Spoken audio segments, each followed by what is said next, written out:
Baba Saheb doctor Bhimrao Ambedkar ji की 127वीं जयंती समारोह Tecnia auditorium Rohini में बड़े ही धूमधाम से मनाई गई, जिसमें केंद्रीय मंत्री, भारत सरकार, दिल्ली सरकार, क्षेत्रीय सांसद, विधायक, निगम पार्षद एवं नेता विपक्ष दिल्ली विधानसभा ने भाग लिया, जिसकी अध्यक्षता इंजीनियर के.बी. सिंह जी ने की।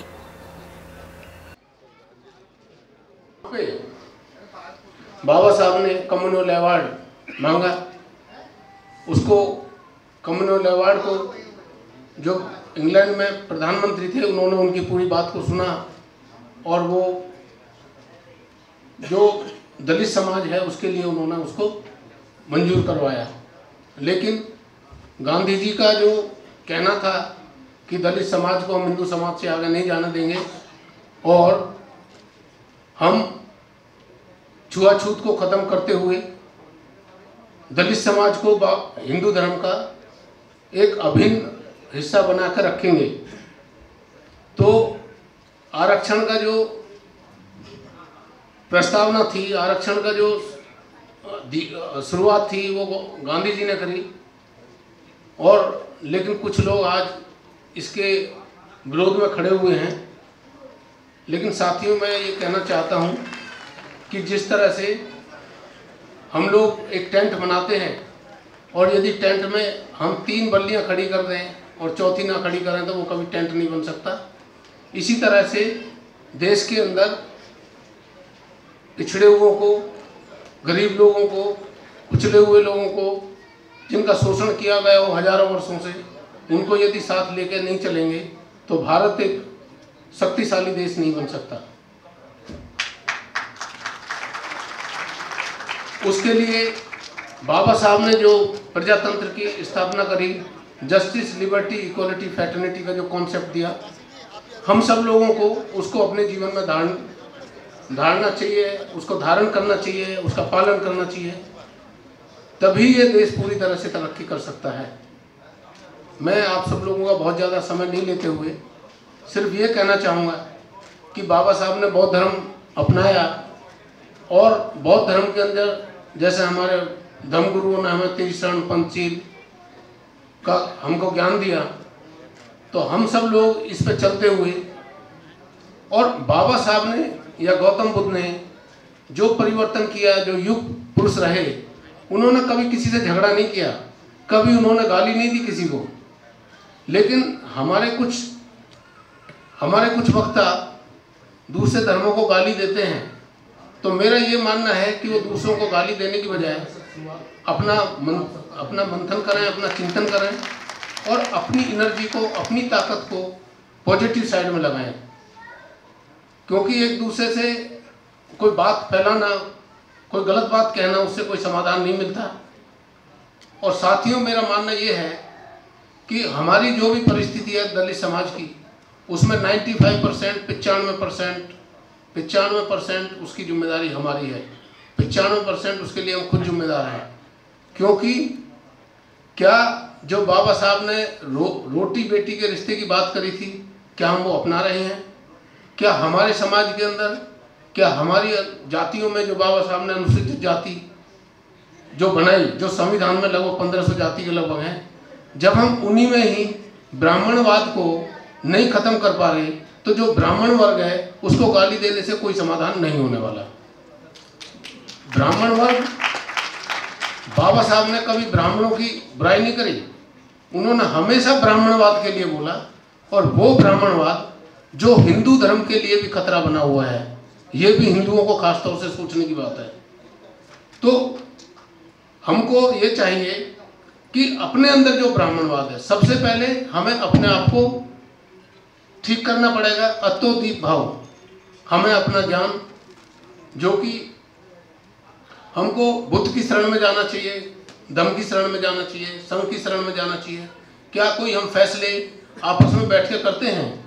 अभी बड़े दुख की बात है, जितनी भी सामाजिक संस्थाएं हैं वो अलग अलग जाति के हिसाब से बनी हुई हैं और वो आपस में एक दूसरे से बात करके राजी नहीं, एक दूसरे के साथ बैठ के राजी नहीं, एक दूसरे की बात सुन के राजी नहीं। कम से कम इस देश में जब 13 पार्टियां 13 पार्टियां जब देश में राज कर सकती हैं, कॉमन मिनिमम प्रोग्राम पर देश चला सकती हैं, तो क्या हम अनुसूचित जाति जो बाबा साहब ने शेड्यूल में डाली हुई है संविधान की में, तो क्या हम अपने मिनिमम प्रोग्राम नहीं बना सकते क्या? ये हमको सोचने की बात है। और साथियों में बिना किसी का नाम लिए हुए, हमारे चाहे राजनीतिक नेता हों, चाहे धार्मिक नेता हों, चाहे सामाजिक नेता हों, धार्मिक गुरु भी हों, उनको भी बाबा साहब का जो बताया हुआ था कि हमको कोई बहुत ज्ञानी नहीं चाहिए, हमको वो धर्मगुरु चाहिए जो समाज में जाके काम कर सके, जो समाज में जाके गौतम बुद्ध के बताए हुए रास्ते को लोगों के अंदर प्रेरित कर सके और वो उस पर चल सकें। वो हमारे लिए ज़्यादा महत्वपूर्ण है। तो साथियों, जैसा कि मेरे को भाई दारा सिंह जी ने कहा,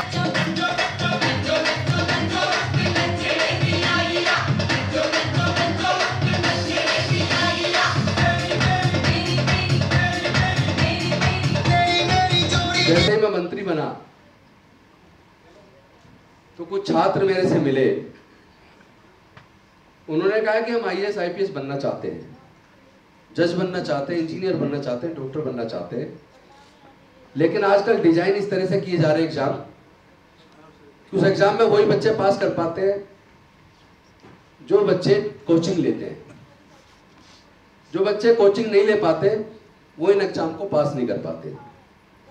और कोचिंग की फीस इतनी ज्यादा है कि हमारे पेरेंट्स उस फीस का खर्चा नहीं उठा पाते।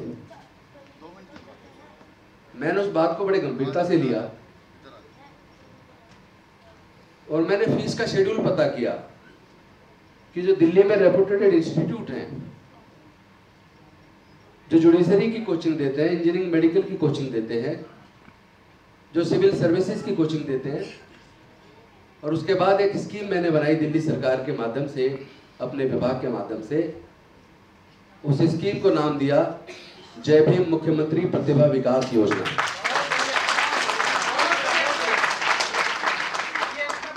और उसके अंदर एक दिल्ली के सारे रेपुटेड इंस्टीट्यूट को जोड़ा और हमने एक संकल्प लिया कि अब हमारे समाज के बच्चों को केवल सपने देखने का हक नहीं है,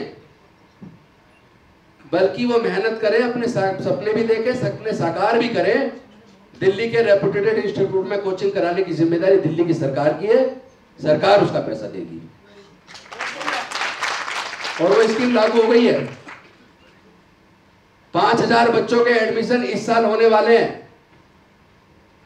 पिछले साल में जब स्कीम शुरू की तो 20 दिन बचे थे सिर्फ। 10 मार्च के आसपास लागू हुई, तो पिछले साल हमने 200 बच्चों के एडमिशन कर दिए। इस बार जो हमने बजट में पैसा लिया है, 5000 बच्चों के एडमिशन का पैसा लिया है, ऐड आने वाला है। जो बच्चे वे कोचिंग लेना चाहते हैं, जिनके पेरेंट्स खर्चा नहीं उठा सकते, उन बच्चों को आप मेरे घर पे भेज देना, 4/8 राजनिवास मार्ग, सिविल लाइन्स। उनकी जिम्मेदारी हम ले रहे हैं, हम उनके एडमिशन कराएंगे, उनको कोचिंग दिलाएंगे। दूसरा जो हमारा विभाग है DSFDC, दिल्ली सुल्तान शोर drive OBC minority handicap development finance corporation, ये लोन देने का काम करता है। एजुकेशन भी लोन देता है, एजुकेशन लोन भी देता है, और एंटरप्रेन्योर बनने के लिए, अपना काम धंधा शुरुआत करने के लिए भी लोन देता है। लेकिन जब मैंने इसका अध्ययन किया तो मैंने ये पाया कि जितना इस विभाग के अंदर स्टाफ है, उस स्टाफ के ऑफिस को चलाने पे, उनकी तनख्वाहों पे, गाड़ियों पे जितना खर्च होता है, उसका 10% भी लोन के रूप में नहीं दिया जा रहा। मैंने उसको जानने की कोशिश की, इसके कारण क्या है। जब उसके कारण में गया तो मैंने देखा कि उसके लोन की शर्तें ऐसी हैं कि लोग वो शर्तें पूरी नहीं कर पाते, जिस वजह से वो लोन नहीं ले पाते।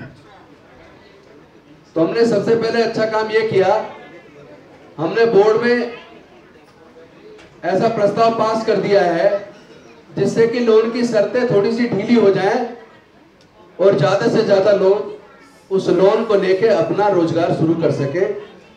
वो पास हो गया बोर्ड में और वो लागू हो गया है। अब लोगों को अपने आसानी से लोन मिलेगा, वो अपना रोजगार शुरू कर पाएंगे। काम तो मैंने ये किए। अब तीसरा काम बताता हूं।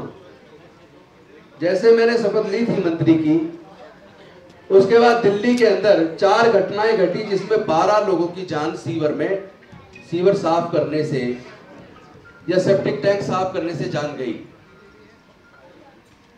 इससे पहले क्या था, जो जान जाती थी तो नेग्लिजेंट का 304A का मुकदमा दर्ज होता था, लोग आसानी से छूट जाते थे। मैंने कहा भाई जो ठेकेदार है या इंजीनियर है जो उन सफाई कर्मचारियों को अंदर भेजता है सीवर के अंदर, उसे पता है इसके अंदर गैस बनती है और लोगों की जान चली जाती है, फिर भी सेफ्टी गियर दिए बिना उनको अंदर भेज देता है। ऐसे लोगों के खिलाफ 304A का नहीं बल्कि 304 का हत्या का मुकदमा दर्ज होना चाहिए। और वो सारे केसों में हत्या का मुकदमा, not amount to culpable homicide, not amount to murder, गैर इरादतन हत्या का मुकदमा दर्ज हुआ पहली बार। दूसरा मैंने क्या 1993 से अब तक जितने भी सीवर में डेथ हुई उन सारे केसों को ढूंढ के घर से निकाल के सबको 10-10 लाख रुपए के चेक दिए पहली बार। तीसरा ये किया, मैं दिल्ली जल बोर्ड का चेयरमैन था, मैंने कहा अब हम सीवर के अंदर अपने लोगों को नहीं मरने देंगे, मैकेनाइज तरीके से सीवर साफ करेंगे। इसके लिए 200 मशीनें खरीदी जा रही हैं। हैदराबाद मॉडल पे जो डिक्की के साथ मिलकर वहां की सरकार ने किया, पूना में खुद जाएगा, वो मशीनें भी देखी, उस मशीनों में भी कुछ चेंज किया ताकि पतली गलियों में भी मशीनें जा सके। एक मशीन की कीमत लगभग 40 लाख है, 200 मशीनें खरीद रहे हैं। हमने उसमें बाकायदा शर्त में डाल दिया ये 200 मशीनें शेड्यूल्ड कास्टों को दी जाएगी, यही एंटरप्रेन्योर बनेंगे, इसमें कोई दूसरा नहीं आएगा। अब 200 मशीन पे 4 आदमी काम करेंगे। जो 5-6 हजार के लिए अपनी जान देता था, अब 40-50 हजार रुपए महीना उनके घर में आएगा। तीसरा काम हमने ये किया।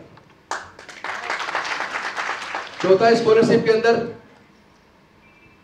जो स्कॉलरशिप थी उसकी रकम को डबल कर दिया है, अभी मेरी साइन होकर फाइल गई है। और जो इनकम लिमिट थी, इनकम लिमिट को भी हमने बढ़ा के 2 लाख से 5 लाख कर दिया। तो ये तो रहे सरकार के काम। आपने कहा कि आपने क्या किया, ये मेरे 11 महीने का कार्यकाल का ये काम रहा। इसके साथ साथ पूरे दिल्ली के अंदर जितने अपने लोग रहते हैं उनको जोड़ने का काम कर रहे हैं और उनको एहसास दिलाने का काम कर रहे हैं। जो राजनेता जो रिजर्वेशन के दम पे आया, रिजर्वेशन का मतलब representation, we are representing to the society, चाहे वो लोकसभा में हो, चाहे राज्यसभा में हो, चाहे विधानसभा में हो। अगर रिजर्वेशन ना हो तो एक गांव का प्रधान नहीं बन सकते हम लोग, ये सबको समझ आ जाना चाहिए। दिल्ली बार काउंसिल एक वकीलों की संस्था होती है जहां हम लोग रजिस्ट्रेशन कराते हैं। दिल्ली बार काउंसिल में 25 सदस्य चुने जाते हैं, 4 साल में एक बार चुनाव होता है। आज तक का इतिहास गवाह है 25 में से एक शेड्यूल्ड कास्ट आज तक नहीं जीत पाया। क्यों नहीं जीत पाया? क्योंकि वहां रिजर्वेशन नहीं है। तो हमारे सब लोगों को ये बात समझ आ जानी चाहिए, अगर रिजर्वेशन नहीं होगा एक गांव का प्रधान नहीं जीत सकते। हम जो यहाँ हैं कुर्सी पे, तो we are representing to the our society and that is because of reservation which is given by Baba Saheb Ambedkar. अगर हम अपने समाज की बात को संसद के अंदर या विधानसभाओं के अंदर अपने समाज के दुख दर्द को नहीं रख सकते, तो हमें MP MLA बने रहने का, मंत्री बने रहने का कोई हक नहीं है। ऐसे लोगों को डूब के मर जाना चाहिए जो लोग सदन में जाने के बाद रिजर्वेशन से जीत के जाते हैं और अपने समाज के दुख दर्द पे चर्चा तक नहीं करते।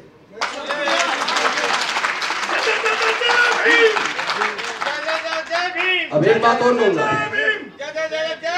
अब सुप्रीम कोर्ट की जजमेंट पे एक बात कहूंगा। वैसे तो मुद्दा ऐसा कि शायद पीछे वाले सोरे जल्दी से खत्म करूं, तो मेरा तो सब्जेक्ट ऐसा 30-40 मिनट तो लगती है, लेकिन मैं सुप्रीम कोर्ट की जजमेंट पे कह के अपनी बात को खत्म करूंगा, क्योंकि दारा सिंह जी सामने आके खड़े हुए। सुप्रीम कोर्ट के अंदर जब ये केस आया तो सुप्रीम कोर्ट की 2 जज बेंच की जजमेंट थी। 2 जज बेंच थी, जस्टिस AK गोयल साहब और जस्टिस UU ललित साहब। जब बहस शुरू हुई और बहस में सुप्रीम कोर्ट के दोनों जजों ने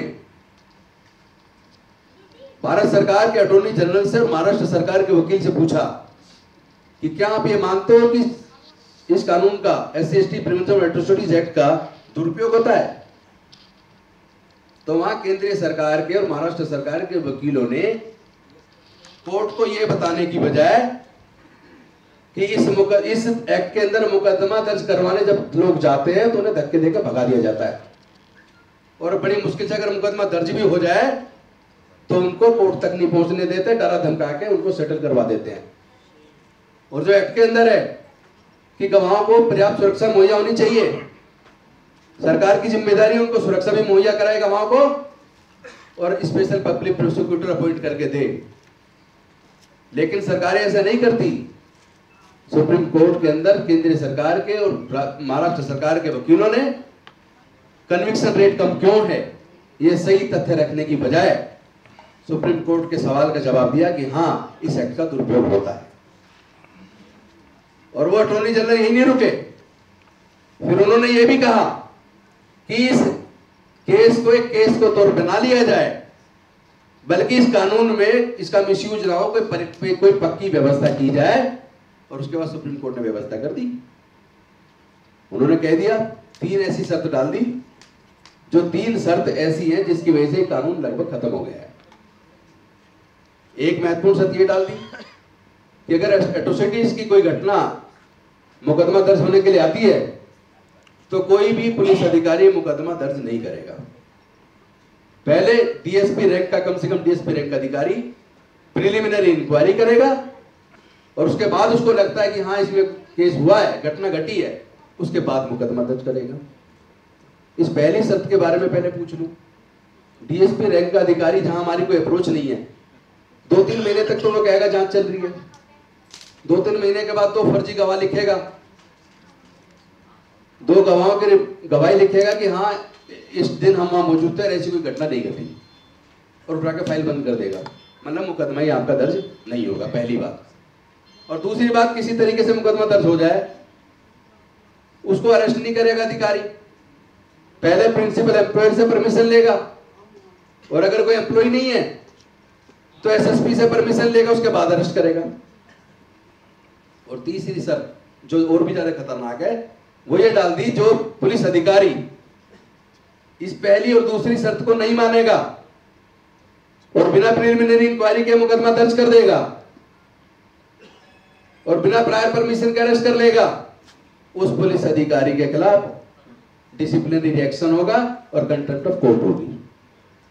अब जिस पुलिस अधिकारी को डर हो जाए कंटेम्प्ट ऑफ कोर्ट तेरे खिलाफ हो जाएगी, कल को नौकरी न चली जाए, तो वो तो आपका मुकदमा दर्ज करेगा ही नहीं।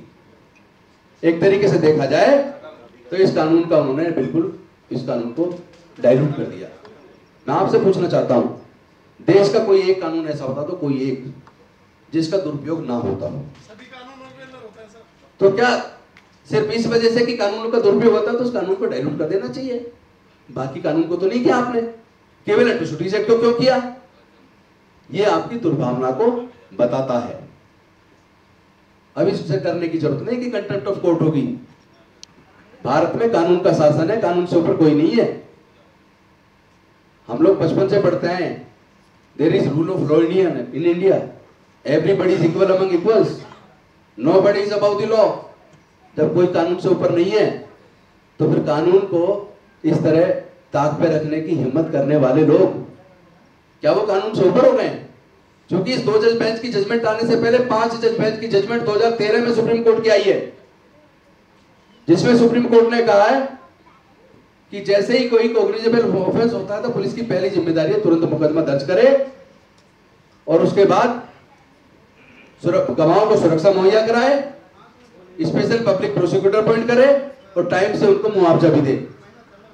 और 2016 के अंदर सुप्रीम कोर्ट की 3 जज बेंच की जजमेंट आई है, दलित अधिकार एकता मंच की तरफ से डला था केस, उसमें सुप्रीम कोर्ट की 3 जज बेंच की जजमेंट है। 3 जजों ने कहा है, चिंता जाहिर की है, उन्होंने कैटेगोरिकली लिखा है जजमेंट के अंदर कि केंद्र सरकार व तमाम राज्य सरकारें विफल रही हैं इस कानून को लागू करवाने में।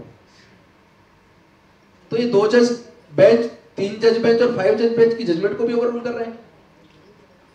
ये तो अपने आप में ही मुझे लगता है कानून के खिलाफ है।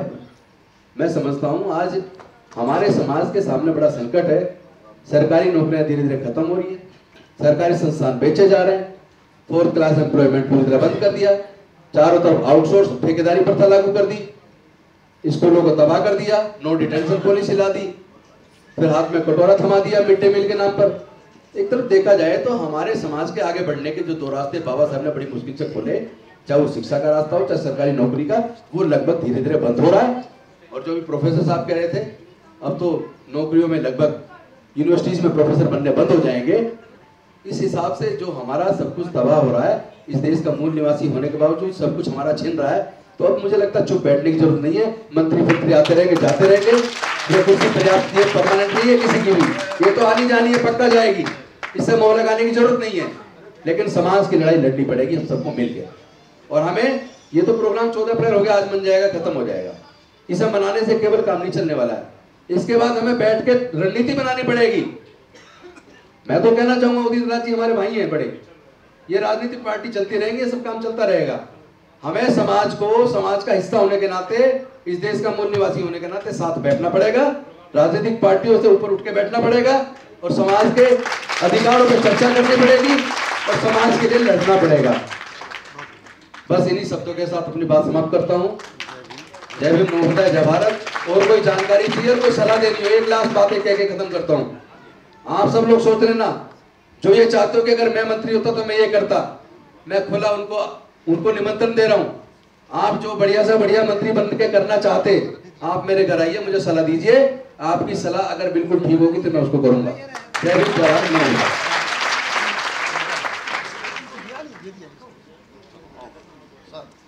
बहुत अच्छा।